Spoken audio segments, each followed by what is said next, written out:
Abana banyine bakabasigaho emyezi 9 ihingwire kandi tiine kumanya ahi bari. Obwato bari omu mikono ya mukama w'amajaga kandi nawe nagira ngu nawe tarikwebaasa. Katugira ngu arimu naza Kampala kukora.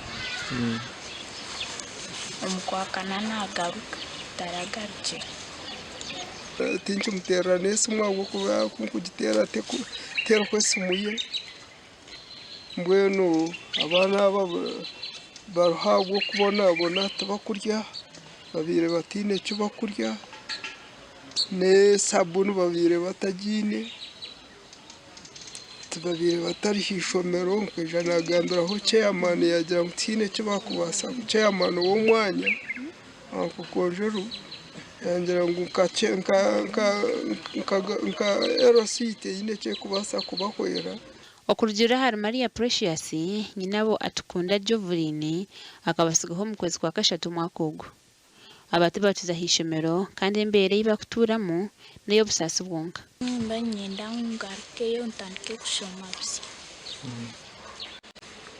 Kyonka Andondere na nawe kutuura.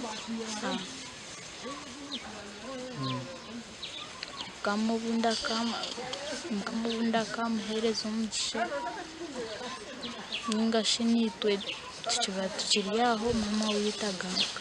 Abatihiine n'omwe orikubamanya kandi niishe bakaba yabanagireho kare yabasigira nyina nawe wizire akabanagaho. Konka tibakushoma mbasiiba omuka ahabw'okuba tibakatungira omunyambabazi kandi owakubaasa kubaheera school fees.